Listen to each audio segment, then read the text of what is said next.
नमस्कार, आप देख रहे हैं DTNRST। फतेहपुर जनपद के बिंदकी स्थित अंबेडकर चौराहे पर कांग्रेस नेता शिवकांत तिवारी के नेतृत्व में नेता प्रतिपक्ष राहुल गांधी के जन्मदिन के अवसर पर केक काटकर जश्न मनाया। इस आयोजन में सहयोगी वीरेंद्र सिंह चौहान, गुलाबी गैंग के अध्यक्ष हेमलता पटेल, विनोद तिवारी सहित कई कार्यकर्ताओं ने सहभागिता की। शिवकांत तिवारी ने राहुल गांधी के 56वें जन्मदिवस को यादगार बनाने के लिए चारधाम यात्रा से लाए गए प्रसाद को शरबत और मिष्ठान के रूप में लोगों के बीच वितरित किया। कार्यक्रम में राहुल गांधी की दीर्घायु और स्वस्थ जीवन की कामना करते हुए बड़ी संख्या में समर्थकों और स्थानीय लोगों ने हिस्सा लिया। पेश एक रिपोर्ट। शंकर जी के विषय में बहुत अच्छा व्याख्यान करते थे। उन्होंने लगातार शंकर जी के लिए उन्होंने मानसरोवर यात्रा की, उन्होंने केदारनाथ की यात्रा की, क्योंकि शंकर जी की यात्रा से उनका शंकर जी से अटैचमेंट है। इसलिए हम लोग भारत जोड़ो यात्रा में जब जुड़े रहे राहुल जी के उसमें, तो राहुल जी हमको लगा कि राहुल जी के लिए दीर्घायु के लिए हम लोग केदारनाथ जाएं, बद्रीनाथ जाएं, वहां पे जाके मन्नत मांगे कि आदरणीय राहुल गांधी जी को भगवान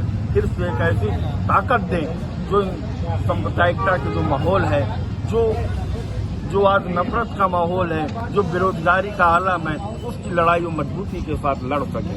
इसलिए हम लोगों ने चारधाम यात्रा पूरी की है, उनको दीर्घायु के लिए की है, क्योंकि वही एक ऐसे आदमी है जो हकीकत में लड़ाई लड़ते हैं, हकीकत में युवाओं की बात करते हैं, हकीकत में गरीबों की बात करते हैं, किसानों की बात करते हैं। उन्होंने जो नफरत की दीवारें हैं, उस दीवारों को उन्होंने तोड़ने का काम किया है। राहुल गांधी को, क्योंकि हम लोग राहुल जी को देखे कि हम लोग अभी आपने देखा होगा पीड़ित परिवार के साथ खड़े रहे। राहुल गांधी जी को हम लोगों ने सूचना दी, वो आपके बीच में राहुल गांधी जी आए, उनके दुख दर्द को समझे। ये वो नेता नहीं है जो केवल मन की बात कर लेते हैं, ये मन की बात सुनते हैं। टिकट खा रहे राहुल गांधी के नेतृत्व में चुनाव, अभी 27 में फिर से चुनाव लगे हैं, तो क्या योजना है? आप चुनाव आयोग को हमको दे दीजिए, ईडी सीबीआई को दे दीजिए, राहुल गांधी तो बड़ी बात है, हम चुनाव आपको जिता के दे देंगे। यहाँ का डीएमएसपी, यहाँ का चुनाव आयोग मैनेज हो जाए तो चुनाव जीतना कोई बड़ी बात नहीं है। चुनाव लड़ना जीतना की बड़ी बात नहीं है। आप देखिए, वो एक ऐसा शख्स जो हमेशा हिंदू की बात नहीं की, मुस्लिम की बात नहीं की, हिंदू मुस्लिम की बात नहीं की, वो ऐसा व्यक्ति जो चुनाव हारने के बावजूद भी शिक्षा, रोजगार, स्वास्थ्य की बात करता है, जो हमारे देश में जो इसमें चुनाव आयोग है, चाहे सुप्रीम कोर्ट के लोग हैं जो मिले हुए हैं, उनके खिलाफ की बात करता है। वही एक आदमी है जो जंगल की बात करता है, आदिवासियों की बात करता है कि जंगल अडानी को न बेचा जाए, अंडमान निकोबार न बेचा जाए। वही एक आदमी जो आज युवाओं की बात करने के लिए राजस्थान कोटा में जाके युवाओं की संवाद करता है, युवाओं की बात मन में लेते हैं। आप तो देखे होंगे भारत के प्रधानमंत्री तो अपने मन की बात सुना देते हैं, फरमान जारी कर। राहुल गांधी दूसरे के मन को बात सुनते हैं, गरीबों की बात सुनते हैं। जो राहुल गांधी जी कहते हैं, चाहे कोविड का दौर रहा हो, चाहे कोरोना का दौर हो, चाहे इकोनॉमिकल आर्थिक स्थिति देश की खराब हो, सब पे उन्होंने जो बोला वही सही हुआ है। क्या लग रहा है आपको सर? सत्ता पक्ष ने सर पश्चिम बंगाल का संकेत दे दिया। सत्ता पक्ष ने पश्चिम बंगाल में हुए जो चुनाव के सबूत थे, एविडेंस थे, उन्होंने उसको ध्वस्त कर दिया। उस पर क्या कहना चाहेंगे? तो उनको आग लगा दी है ना। वहाँ पे आपने देखा होगा कि आपने खुद ही आप कह रहे हैं कि चुनाव आयोग में आग लगा दिया गया। ईवीएम में 4000 से ज़्यादा जो ईवीएम की मशीनरी है वो जल के राख हो गई है। अगर आपके साथ में चुनाव आयोग अगर आपको मिल जाए, डीएम आपको मिल जाए, चुनाव अधिकारी मिल जाए, तो चुनाव आप आसानी जीतेंगे? जनता की जरूरत कम है, 100% जीत जाएंगे। उसमें भी जरूरत ही कहा, जब मशीनरी हमारी, शासन सत्ता हमारी, तो भी क्या जरूरत। इसीलिए तो भारतीय जनता पार्टी कभी किसानों की बात की है, नोटबंदी हो लाइन लगा दिया है, किसानों की डीएपी यूरिया की बात हो लाइन लगा दिया है, रोजगार की बात हो जो 2019 के बाद आज तक कोई भी पेपर फ्रेश नहीं करा पाए, सिपाही की भर्ती हो उसमें पर्चा आउट, पेपर लीक, जो पेपर लीक कराता है उनको इनाम में गिफ्ट मिल जाता है। उनके लाइन तो उन्हीं के साथ जुड़े हुए हैं ना, उनके तार तो उन्हीं के। अयोध्या मंदिर में, राम मंदिर में राम लला हम आएंगे, मंदिर वहीं बनाएंगे। विश्व हिंदू परिषद RSS वहाँ पे पूरा खोखला कर दिया। इसके पहले उन्होंने 1400 करोड़ रुपया का घोटाला किया था, अब की बता रहे हैं लगभग कम से कम 5000 से कम घोटाला नहीं, क्योंकि दान तब लिखित पैसा 1400 करोड़ का घोटाला किया था। आज 1250 जो हीरे सोने के जड़ित जो है उनके शिलान्यास उनको गैप कर दिया है। तो ये लोग, इनको लोगों से कोई मतलब नहीं है। राम मंदिर मतलब ये हुआ कि राम मंदिर आस्था के केंद्र या फिर धंधे का केंद्र? धंधे का केंद्र बन गए ना। जब से चंपत राय आया है, जब से भारतीय जनता पार्टी के RSS के अधीन पर जो मंदिर टेस्ट हुए हैं, आप बताइए आज गुरु शंकराचार्य ने इसकी लड़ाई लड़ी, आप उनको क्यों नहीं रखे? धर्म में सबसे बड़ा कौन होता है? आज गुरु शंकराचार्य जी होते हैं, आप उनको नहीं रखेंगे ना राम मंदिर में, क्योंकि वो सनातन धर्म के खिलाफ कोई काम नहीं करेंगे। ये तो इन्होंने मशीनरी लगा रखा हर मंदिर में। जो अच्छा आस्था का केंद्र है पीएमओ, आप बताइए केदारनाथ में आपने सुना होगा सोना चोरी हो गया, इसके पहले सोना वहाँ चला जाता है। तो इन लोगों के आस्था के साथ कोई मतलब नहीं, आस्था के साथ खिलवाड़ करते हैं। गरीब का आदमी को लगा दिए तो वसूली में राम मंदिर आएंगे 1000 रुपया 500 रुपया चंदा वसूली करते थे, पर्ची लेते थे, बाद वहाँ पे हजारों करोड़ रुपया लेके चले गए। चंपत राय फिर चंपत हो गए, केरल में चंपत हो गए, चंपत राय केरल में पड़े हुए हैं। ये सब बाद में भागने बाद सब केरल की तरफ काहे मुँह आन करते, कोई तमिलनाडु भाग जाता है, कोई केरल भाग जाता है। वो वहाँ जानते हैं कि इनको बता रहे हैं कि शुगर चेक करने गए, अभी शुगर न चेक कराई, पहले हिसाब करिए, जनता का पैसा है, आपने उनकी भावनाओं के साथ खेला है। भगवान मर्यादा पुरुषोत्तम राम आप कभी माफ करने वाले नहीं है। तो इधर ये राम भद्राचार्य से लेकर धीरेन्द्र शास्त्री लेकर देवकीनंदन ठाकुर लेकर सब इतना सन्नाटा क्यों करे हुए हैं भाई? तो कब आंदोलन करेंगे? राम भद्राचार्य को दिक्कत है कि कहीं उसके ऊपर जात न शुरू हो जाए। राम भद्राचार्य आपने देखा होगा, एक कोई नकली बाबा आया था ब्रह्मचारी, तो हमारे भगवान शंकराचार्य जी के ऊपर पाक्स को आग लगाया था, सनातन धर्म के ऊपर उसने हमला किया था। आज उसका क्या हुआ? जो साक्षात भगवान शिव के अवतार हो, जब उनके ऊपर अगर आस्था में चोट करोगे, आज क्या हुआ? आज वही कह रहा है कि हमको फला लोगों ने प्रशासन के मिली भगत से हमारे ऊपर, हमने शंकराचार्य जी के ऊपर हमला करवाया था, उनके ऊपर जो उनके चरित्र के ऊपर हनन कराया था। आज शंकराचार्य जी, भगवान शंकराचार्य जी को नीचे उतर के आना पड़ा है। आज सरकारें उनके साथ हैं, सब कुछ है। भगवान शंकराचार्य अगर गौरक्षा की बात करते हैं तो क्यों नहीं आप सुनते हैं? गाय गंगा आप इसलिए नहीं सुनते हैं कि मॉब लिंचिंग का मामला मुद्दा खत्म हो जाएगा।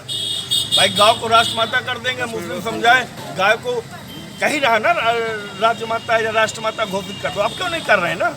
अब तो हिंदूवादी सरकार है, सेंट्रल में आपकी सरकार, देश में आपकी सरकार, राष्ट्रपति आपका, प्रधानमंत्री आपका। लगातार जो सांसद वगैरह टूट मचाए हुए हैं, इधर उधर जा रहे हैं, दल बदल कर रहे हैं, इसका क्या परिणाम होगा भारतीय राजनीति में आपके हिसाब से?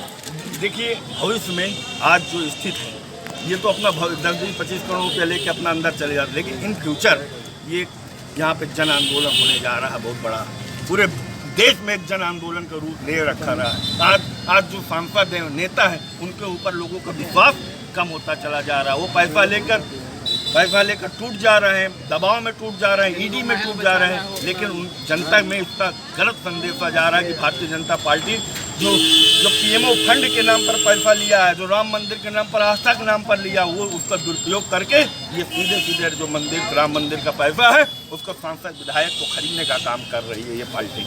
सर लास्ट क्वेश्चन सर, जिस तरह से माननीय राहुल गांधी जी तमाम तरह के मुद्दे उठा करके उसको सड़क पर ला रहे हैं और आम जनता तक उसे कनेक्ट करने की कोशिश कर रहे हैं, उसी तरह ईवीएम के मुद्दे को वो आम जनता की जनमानस में क्यों नहीं उठा रहे कि इसको बंद करना चाहिए और इसकी जगह में जो है बैलेट पेपर की वापसी होनी चाहिए? नहीं सर, कह तो रहे हैं, सदन में 2-3 बार हमने उनका बाइट सुना हुआ है, लेकिन नहीं हमारा पूछने जी बाकी हमारे जिला अध्यक्ष बोलेंगे, ये हमारे जिला अध्यक्ष है पूर्व। जी सर, क्या कहना चाहेंगे आप इस विषय में ईवीएम को लेकर के कि ईवीएम पूर्ण रूप से बैन होनी चाहिए या नहीं? देखिए, हिंदुस्तान के लोकतंत्र में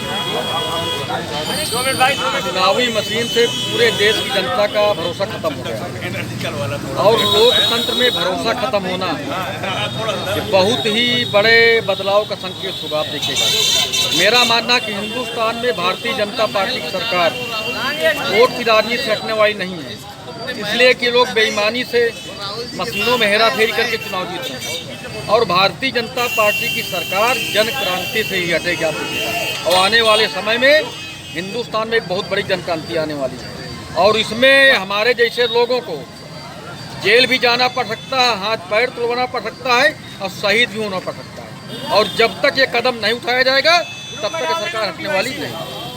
तो आने वाले 2027 में जो विधानसभा के चुनाव आ रहे हैं, उसमें उम्मीद की जा सकती है कि कांग्रेस की जो है दमदार दावेदारी वापसी आएगी, वहाँ पर सदन में वापसी करेंगे। देखिए, कांग्रेस पार्टी कभी भी सत्ता के लिए लालायित नहीं रही। कांग्रेस का जो वसूल था, सिद्धांत था, जो मुद्दे थे, कांग्रेस ने अपने जन्म से लेकर के अब तक मुद्दों पर राजनीति कर रही है।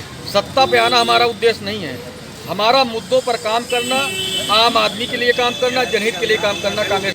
लेकिन जन नायक राहुल गांधी एक ऐसे आदमी हैं, उन्होंने अपने सिद्धांत और उसूल कभी नहीं समझौता किया है। और आज वो जन समस्याओं को लेकर के, जन मुद्दों को लेकर के मजबूती लड़ाई लड़ रहे हैं। राहुल गांधी के लिए क्या कहना है आज उनके जन्म दिवस के अवसर पर, ये बताइए। राहुल गांधी के जन्म के अवसर पर हम ये कहना चाहेंगे कि जो आज हमारा एक कार्यक्रम आयोजित है शिवकांत तिवारी जी के द्वारा, 4 धाम की यात्रा करने के बाद उनके मन में ये बात हुई कि हम उनका जन्मदिवस मनाएं। इस अवसर पर हम कहना चाहेंगे कि राहुल गांधी जी हमारे दीर्घायु, उनको लंबी उम्र मिले और इसी तरीके जनता की लड़ाई वो लड़ते रहें। धन्यवाद। तो हमका नहीं, सिर्फ दादा का क्या कहना है राहुल गांधी के लिए?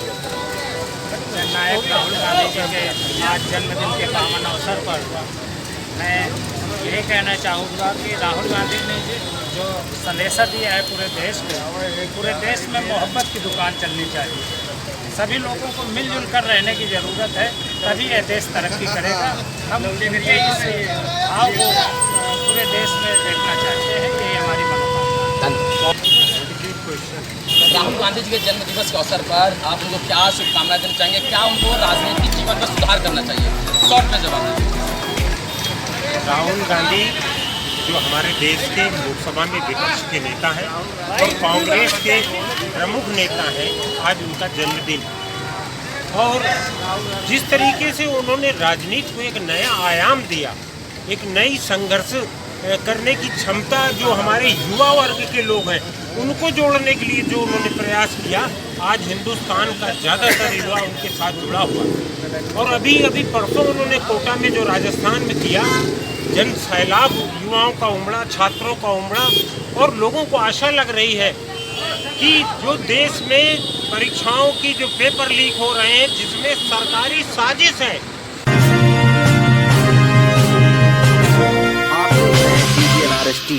जिस कारण लीक किए जा रहे हैं, क्योंकि सरकार की मंशा है कि शिक्षा व्यवस्था को हमें ध्वस्त करना है।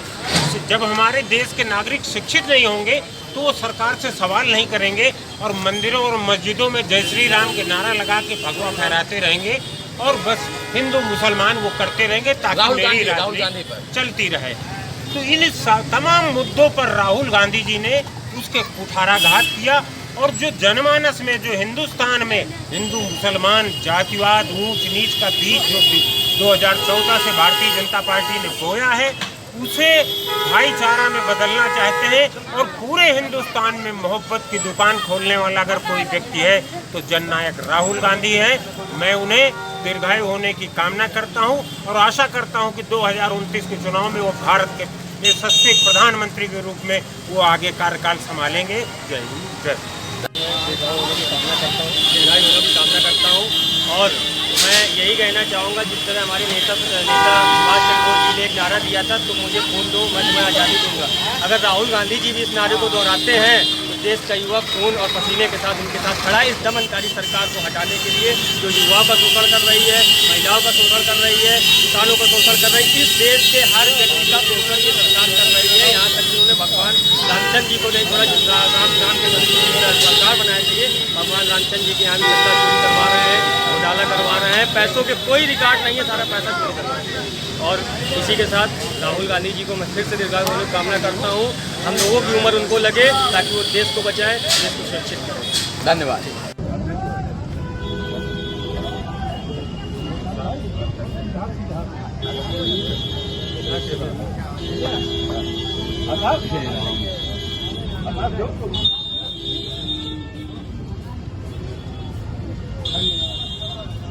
ये वहीं का प्रसाद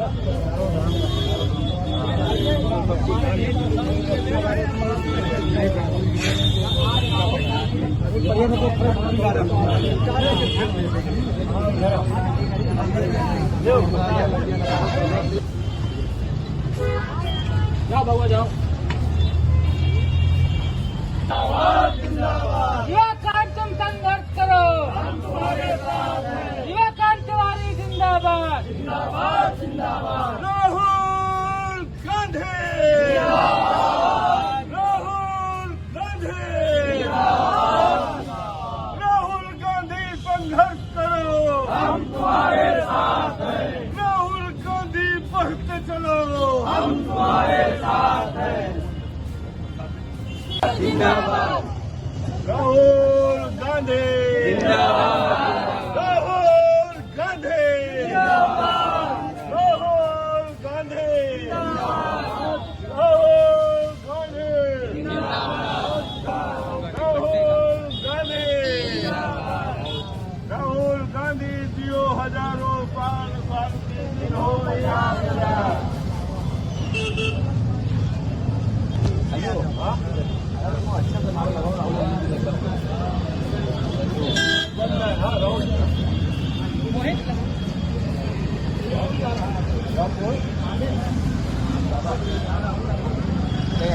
जननायक राहुल गांधी जिंदाबाद जिंदाबाद जिंदाबाद जननायक राहुल गांधी जिंदाबाद जिंदाबाद जिंदाबाद जिंदाबाद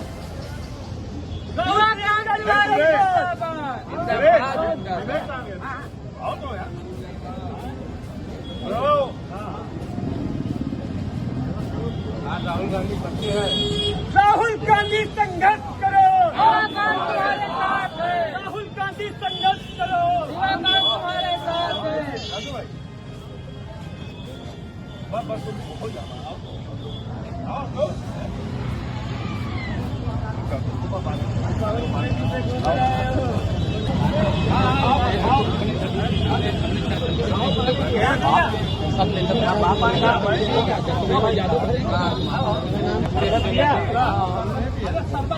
वितरण करा दो, शुरू करो सरकार।